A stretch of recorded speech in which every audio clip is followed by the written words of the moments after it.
Kara Cruikshank. Welcome to Essential Stories, an independent grassroots docuseries and live roundtable discussions that give voice to people on the front lines of our world's most pressing social issues.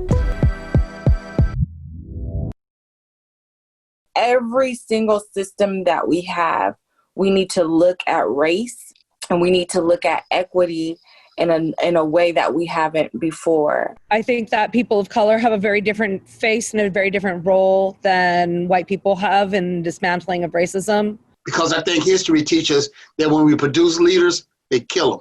I'm from the hip-hop community, and every time I hear someone speak about hip-hop, it's like, oh, in the Bronx they had nothing. No, they didn't. They came from a history that went back to the very beginning of time. When you are experiencing racism from your boss or from your colleague or from your friend who is white, and you cannot talk to them, it does something to you. Please, I would like to invite each of you to give a call to action. I can. I got something happening in Sacramento on July 1st. And what I did was measure the circumference of the capital, the state capitol. And, and I'm very conscious of the fact that, when you get my age, you don't want to get COVID-19. Oh, yeah. So I'm asking the first 575 people to hold up names. And I want them to stand 6 feet apart and I give them a damn ass. But at least start naming more than 5, 6, or 7 people that they didn't kill when they've been killing on a regular basis. If you was to come in and ask everybody that's in my camp, and I got 27 chapters of all of us NUNN, and if you would actually ask any member who they are, they would say that they're a co-founder. Because I think history teaches that when we produce leaders, they kill them. So like in all of us NUNN, everybody that joins all of us NUNN, from coming in, we tell them, you're a co-founder. And you need to fight like this is your organization and that you're a co-founder. Because we can't have them picking off who they think that we are. And this moment for me becomes special because when I got out of prison, I seen a whole community demoralized. So I can say that I really appreciate white folks joining in, but that's not my greatest appreciation. My greatest appreciation when I actually feel like Black people think that they can actually win. That right there is invaluable to me. Because I know that some parts of my blessing and my richness, when I got out of prison after serving a life sentence, I thought I was capable of accomplishing much more than the people who hadn't been to prison. And I thought that was a real oddity, that I thought that I could do better and that I can go further and that I can change everything. And they didn't think that they could change very much. So when I start thinking about buying buildings and I start thinking about building institutions and I start thinking about that stuff, and my homies was only thinking about getting high, I started wondering, what type of investment did we leave and what did it mean that they killed off the Black Panthers? What did they mean when they killed off SNCC? What did it mean when they killed off? Because some of the people that was in prison with me probably was real, authentic leaders. Mm-hmm. And what they did was remove them out the population and people forgot to object hard enough. So some of those Panthers that went missing, you can still see the remnants of them still in prison 40 and 50 years later. So Nelson Mandela wasn't the only one who was held like that. We holding them here too. And not only are we holding them here, and often we don't even know their names. So our call to action was join me on July the 1st in Sacramento. Our call to action for all those people who didn't think that our leadership mattered when they was decimating our community. It mattered because when they took it off the streets, we went to sleep for a couple decades. Dorsey, for those who do want to volunteer, how do they find you and how do they show up? They can get me at Dorsey at prisonerswithchildren.org. If they show up, they just need to show up because before it's all over, I'm going to have a mobile billboard. I'm probably going to pay for water, lunches, and masks. And nobody was thinking enough to figure out what to do. So probably within the last 3 months, we spent something like $50,000 housing people in motels. We gave out $70,000 in $100 vouchers. So at a certain point, how do we take care of our own? Because we can't keep expecting that people are going to save us, because if that was the case, they would have already done it. So either we learn to swim and we learn to fight, or we die. That's what I think. And so I will keep mounting that thing. We need to learn how to swim and we need to learn how to take care of ourselves because that may not be available. And the ebb and flow of when people are compassionate and concerned seems to go for a couple of days, couple of weeks, and a couple of years. And like I said, if they hadn't killed the second person, we probably would have forgot about George Floyd and went to next already. You know, so this moment that could be special, it's just a moment. And what we need is a consistent movement. Thank you. One more time, the website to find, to sign up. To sign up, they can go to www.prisonerswithchildren.org. And we're going to probably start doing commercials real soon, because I think that we need to actually not only march, we actually need fundamental policy changes. And sis, I'm glad that you told them not to take the money, because I will be yelling that from the mic, because the money is tainted if they're getting it from the police associations, if they're getting it, they're able to donate to judges, they're able to donate to that stuff. We need to be saying that that's some tainted money. They just will be taking money from drug dealers and other people if they're going to be taking it that way. You know, so I will be yelling that as loud as I can from now on. Don't take the money from the popo. They're evil. All right, who's got the next call to action? I can go.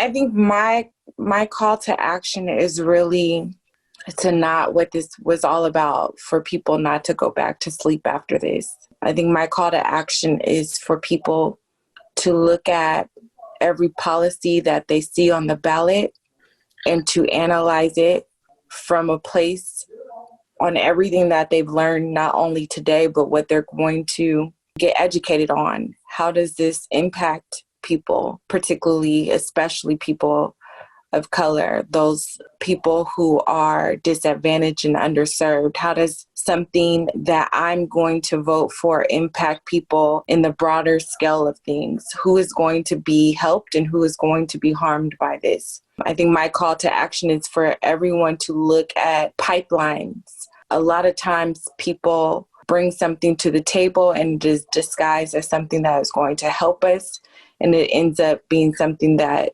harms us and further makes it harder for us to climb out of a dark hole.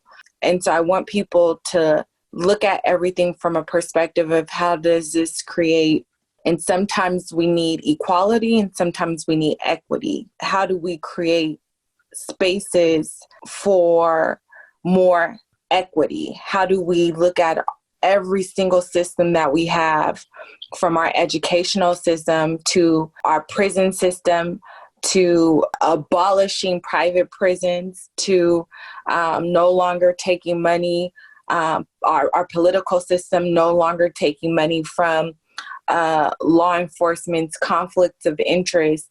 Like every single system that we have, we need to look at race and we need to look at equity in a way that we haven't before. I hear people all the time, I don't see color. I don't see color. And I'm going to say, I want you to see color. I want you. I'm an unapologetic Black woman and I am different than you. I show up different in this world, and we need to start really getting comfortable. Stop trying to act like we are all the same. We are not robots. We need to look at each other in the face, look at our differences, and embrace those differences. We need to look at our own. We all inevitably have biases, and we need to look at those and look at why we have them in the first place. We need to look at the things, and I always say this, like I hate spiders. I truly hate spiders. And the reason why I hate spiders is because I am fearful of spiders. And understand that we as a people, when we are fearful of something or someone, it produces hate. And in order for us, and I'm only fearful of them and ultimately hate them because I don't understand them. I don't understand them at all. And if we can get to a place of really seeking to understand people that you don't agree with, seeking to understand people that show up in this world differently than you, seeking to understand different cultures and religions. If we seek that understanding, then that fear will start to fall off and that hate will start to subside. But there are some people that are committed to hate. There are some people that are committed to misunderstanding people. And I want for the masses of people, and especially young people who I believe that are going to get us out of this mess, I want them to really look at everything from a lens of race and equity, and look at it from a lens of, I don't need you to not see me. I need you to start seeing me. And I need you to start looking at things from a different perspective. How is this going to help, or how is this going to harm? And if we look at every system from that perspective, I believe that we truly can start putting in policy, practice, and procedure change. But also, if we look at why we fear certain people and seek to understand, we can start dealing with our heart issues and dealing with the roots of those things. And I just finally will say, there's no one way to do anything. And we are dealing with a deep-rooted situation. And what people have tried to do is continue to cut down the tree. And if you just cut down a tree, another tree will grow in its place. But if you dig up the roots and get to a lot of these deep-rooted issues, you'll start to see that tree won't continue to grow back. And we have hundreds of years that we're going to have to dig up. We have deep-rooted issues that we're going to have to dig up. And it's going to be uncomfortable, and it's going to make us feel a certain type of way. But I'm challenging everyone. My call to action is, challenge yourself to be uncomfortable. Challenge yourself to intentionally put yourself in positions to be uncomfortable and to have more than just conversation. After you have the conversation, put it into action. Thank you so much. Good calls to action. I agree with everything that everyone had said, and just wanted to add that we all have different roles in this movement. I think that people of color have a very different face and a very different role than white people have in dismantling of racism. I think that one of the things that I would like to see is that not only are we having uncomfortable conversations, but that we're starting to look at how these types of systems have impacted us across cultures as well. Because it's one system that is being pushed down, or that's pushing down so many people all over the planet. Yet a lot of times, based on my own experiences, it's easy to fall into the cycle of tunnel vision and not really see what's happening and how that same system is impacting people that are around me from other communities. So taking the time as a woman of color to definitely listen to my brothers and sisters that are experiencing things in a different way, but it's all part of the same system, I'm able to understand why it's not so much allyship, but it's solidarity. And it's why I have to get up every day, even when I don't feel like I can. And it's why I have to keep pushing, even when I feel like I don't. And I would challenge people to do the same. And for those that are standing in a different role, it's going to take white people to dismantle racism. It's going to take people that are no longer willing to sit with their role and their privilege and their power at the expense of others, and really own that. And to do that, we have to have conversations, be willing to listen to the pain and the hurt and the sorrow that is not just happening right now, but that has been going on for literally millennia. And it's through conversation, very similar to what a lot of other people have stated, but it's through conversation. And it's when people start talking that ideas start to bounce. And I love the fact that it was brought up in the panel about how there are so many parallels between these issues, and that these issues are not unique to the United States, but they're global because they are a part of the same system that's impacted so many countries all over the planet. And create. It's really important to create, because it's through your creative voice you'll get people to hear you in a way that you might not have been heard. And for me, creativity is in using the arts, but me being able to communicate with myself and build my own self-awareness of where I need to grow, and I need to make that commitment to continue to grow every day. And if we're not comfortable, then that's okay. It's going to take a long time to dismantle hundreds and hundreds and hundreds of years of oppression. I'm not going to ever be comfortable, and I have to be okay with that. Thank you, Marisol. Is there any website or link that you or Mika want to offer? Because I didn't capture those for the audience. Restorative practices, it stems from the practices of First Peoples all over the world and how they were able to resolve conflict from a very different perspective, and taking in all stakeholders and evaluating how people have been harmed, both the people that cause harm, but also the people that have been harmed, and looking at what's needed to move forward from harm. I would encourage people to get more informed. Locally in Long Beach, one of the most vocal organizations is California Conference for Equality and Justice, which is CCJ. They've done a lot of work in the Los Angeles area and have crossed over into Orange County and then have gone all the way up into the Central Valley. But there are many, many, many, many organizations, Khmer Girls in Action, Californians for Justice. There are so many organizations. Wherever you are, get familiar, find out who and what is happening around you, and get conversations between organizations as well, because it's through solidarity we're going to find real strength. And Mika, did you want to give one of your links so people can learn more about what you're doing or direct them somewhere that you feel is important? Yeah, I mean, there's so many, just depending on what it is that you're interested in, want to do or get involved in. But my organization is GenerationJusticeSD.com, but check us out on Generation Justice SD on Instagram and Facebook. And there's so many with the restorative justice work. I do work with the National Conflict Resolution Center. And then there's so many within San Diego. There's Pillars of the Community. There is a chapter of All of Us or None. There is Showing Up for Racial Surge, Showing Up for Racial Justice.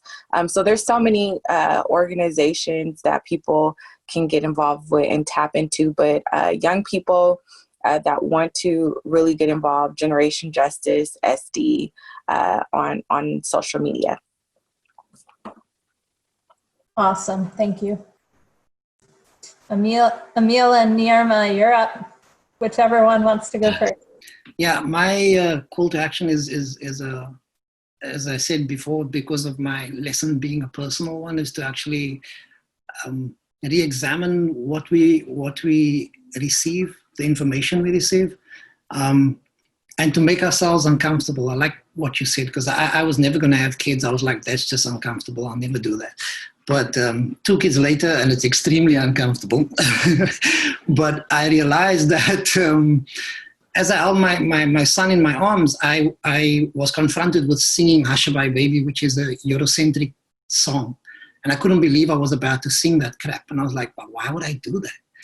And it forced me to check lullabies that in actual fact, we are the black upholders of white supremacy. We assist them in demoralizing ourselves. And so I created like a couple of little books. This is a Bushman story.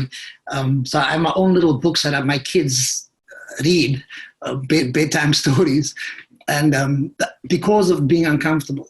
And so my call to action is to make yourself uncomfortable with issues that because we have a habit of avoiding rather than, being confrontational, because it's not our nature. The game of chess is we are the receivers of the attack. And so this is what I teach the kids at the school, that if you look at the finger pointing, you'll see that there are 3 fingers that are pointing back at you. And the problem with the finger pointer is racist and capital, and even the illusion of whiteness and blackness is just that, is that the system in charge has made us believe that we are different. We come from the same history that has been eliminated. And so the call is to find out that history. If you look at the map of the world, it's a fabrication. The sizes are complete bullshit. It's Africa is much bigger. South America is much bigger, but it's been put into effect and taught at every school. Every school. I mean, talk about fake news. This is what everybody believes, right? Even the biblical Adam and Eve is crap. I mean, that white folk look like they're from Sweden. Like, why is that fake news still there, right?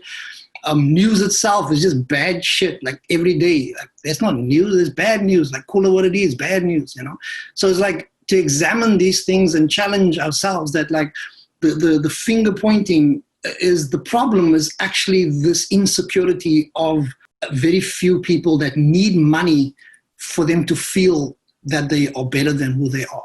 And so for me, like this early on, you mentioned that it's much bigger. In actual fact, it's actually extremely small in the sense of the mentality. And once more people realize that the humanity at a global scale has power beyond what we're selling, you know. And Dorsey mentioned, I think you were like 26 people you employing, right, in your work. Like that is for me what I aspire. I'm teaching kids, and I'm not going to send the kid to their institutions. There's something very wrong of me to do that when I left that institution, you know. So it's like, how do we, from birth, sing our own songs to our kids, connect to the God self within us, so that we can write our own stories and tell our own stories to our kids in our own language. It's a language I speak in South Africa. It's a Creole language called Kaps, and I was always taught I don't speak it. I shouldn't speak it in public. In fact, my ancestors, the Bushmen's teeth were knocked out by force, so they couldn't do the click sounds. And so when I tell my kids this history of this language, they feel proud about wanting to speak it, versus when my parents told me, like, don't speak that in front of big people because it's a horrible language. So it's like, how do you change from beginning with yourself? And, our experience from our elders, experience can't be downloaded. We have skill, we have stories. And so to take those stories and implement them, and for that to be the new currency, that we don't come with nothing. I'm from the hip hop community, and every time I hear someone speak about hip hop, it's like, oh, in the Bronx they had nothing. No, they didn't. They came from a history that went back to the very beginning of time. They didn't come with nothing. White people saw nothing. The money saw nothing. But they manifested their history and gave the world something that is so profound and in its creation is so part of who we are as human beings, that every country in the world, no matter what language you speak, is involved in breakdancing, graffiti, emceeing, DJing, and knowledge of self, like all of those pillars of hip-hop culture. And it is embedded in our humanity that is actually why it is global. Now, if they can accept that, then why can't they accept that this box of blackness created that culture that's everywhere in the world? So for me, it's like to go back and examine it individually, personally, and to challenge those around us to do the same, to challenge the information, because the information is really the power. That's really how we can bring about the changes, on all levels, as you were saying. It's an ecosystem. We're all involved. They teach us to be one thing, but you would make much more of a survival if you do many things. Beautiful. Thank you, Emile. Any website or link you'd like to send people to check out? Yeah, just on Facebook, Emile YX. Heal the Wood Project is HEALTHEHOOD.org.za. That's the work in Cape Town. Thank you. Nyarma, you want to close us out? I think, like I said, it's expensive. And some of the work needs to be done by Indigenous people and Black people and brown people. Some of the work needs to be done by white people. Like Marisol said, racism was started by white people, so white people have to solve that. And the process of racism led to the dehumanization of people of color. And somehow people of color have internalized this racism. And there's a sense of dispossession, self-hatred. And what that translates into is trying to look like the white man, trying to be like the white man.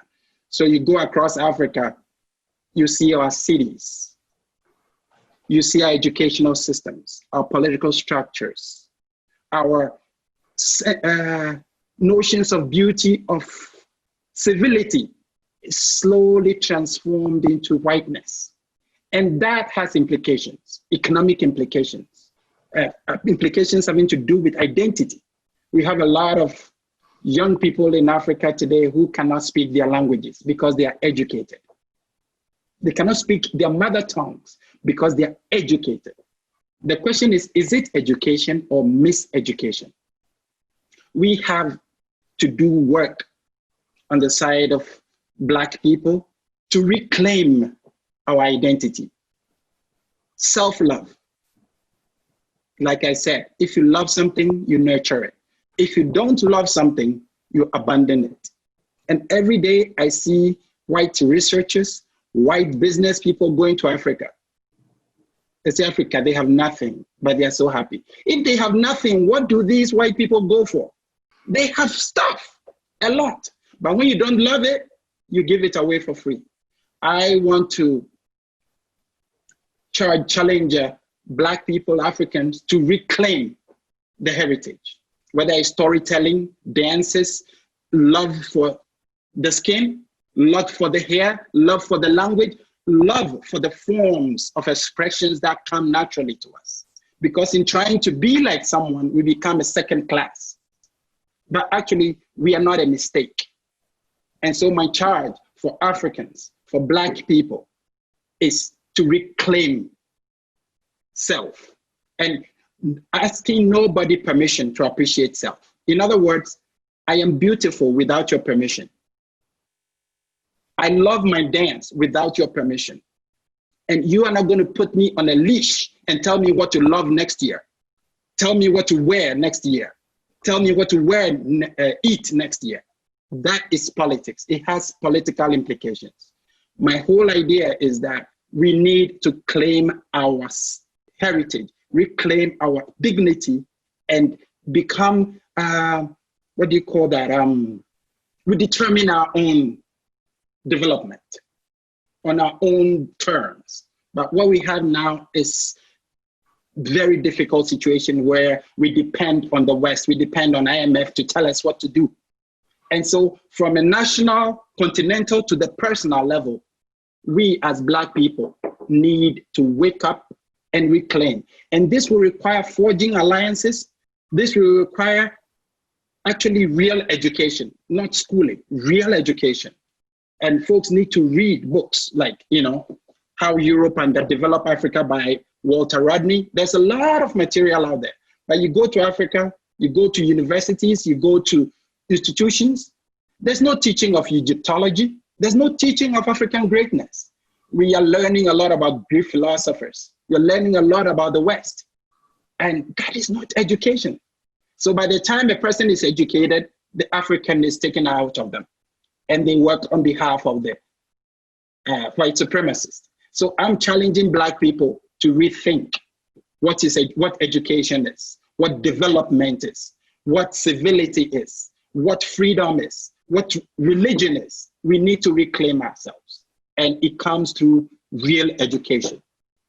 On the part of the white people, I think somebody said it earlier, that you can't cut the tree and leave the roots intact. And I say that you cannot mop the water when the pipe is still broken. So while we are trying to jail the cop, we are trying to deal with racists on the surface, our educational system is still producing new racist people. Our musical forms, our comedies, our films are still producing new racists. So for white people, educate yourself and collectively demand change at the root. It means education. And very often, many white people ask questions that are very shocking. It's like flat earthers, like, I am not a racist. It's like, hello, where have you been? Please read. Please read. Read Ibram Kendi's How to Be an Anti-Racist. Please read Ibram Kendi's Stamp from the Beginning. Please read White Fragility by Robin DiAngelo. Educate yourself. Don't ask Black people to teach you. But at the end of the day, we should be in the position or in the place where we can actually speak honestly and authentically. Go to the uncomfortable places, because when white people put up a wall, many Blacks feel choked. Because when you are experiencing racism from your boss or from your colleague or from your friend who is white and you cannot talk to them, it does something to you. So all those who are marching on behalf of George Floyd, thank you very much. The real work is the sustained day-to-day self-education and showing up in ways that are practical in the day-to-day life. Folks need to educate themselves because at this point, there's a sense of dehumanization where many white people don't feel for Black people. So a Black person dies. It happens a lot. Over the past 10 years, I've seen many shootings, and within a week, we are back to business. But you see a bombing or a shooting in Paris, and you see how many white people are palpably shaken from it. For weeks, as if the world is changing. It's like, how come you're not shaken by the bombing of 200 Nigerians the week before? But the killing of 6 or 7 white people in France is shaking the world. It is emblematic of a deep-seated sense of racism and lack of respect for Black people. So I'm challenging white people to educate themselves on a daily basis. Marching is good. Police accountability is good. Justice for George Floyd is good. But at the end of the day, we have to figure out where the pipe is broken, because ultimately white people become policymakers, they become CEOs, they become ambassadors, they become consultants whose decisions affect Black people. And if they are still caught in this double standard of humanity, then it does not matter what justice was done for one person, because it's just like mopping. You mop it up, but the pipe is still broken, so the water still comes. So I would challenge folks to actually invest seriously in anti-racism work as they would trauma therapy. You know how long it takes to undo trauma? That's how much work it would take to undo the racism that we consume every day. So just going to a business or a company or a university and having anti-racism training online is a multiple choice question. You answer, that is not going to do the job, because racism is deep and it will require real therapy. And we have to invest resources to it. If we can go to the moon and we can go to Mars, we can solve racism. It's just a matter of willpower. Thank you. Beautiful, Nyarma. Thank you. Is there any website or link you'd like to send people to? Read. All right. And you named some great books. Yep. Lies My Teacher Told Me. Lies My Teacher Told Me. It's a rewrite of American history textbooks from the perspective of Black people, Native people, and such. It rewrites the history. There's too many lies in our history textbooks, and that forms the foundation of how our children see the world. There's so much we can learn from, and there's no shortage of information on the internet. Just read, and if you don't feel motivated individually, form coalitions, form networks, join SURGE, Standing Up for Racial Justice. It's a national movement with different chapters. Join and find support to stay the course, because individually people fall off. So thank you. Thank you. I want to thank each of you for all your time tonight. We went way over our normal time, and thank you so much for taking it. I'm sure you're all extremely busy in this moment of the movement, so I appreciate it. And please let me know if there's more I can do to support any of the great work that you're doing, or any of the audience. I'm happy to keep sharing anything you send me with the Essential Stories audience and our network of other activists who have spoken on other panels.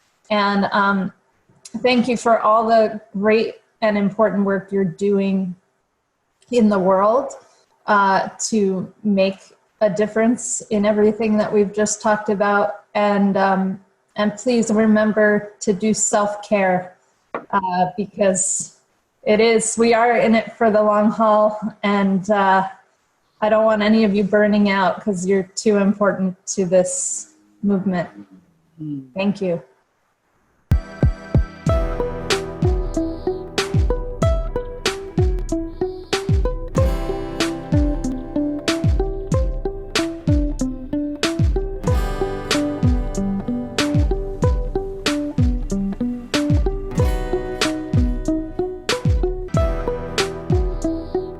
Please like, share, and subscribe to this channel so that more people can hear these essential stories.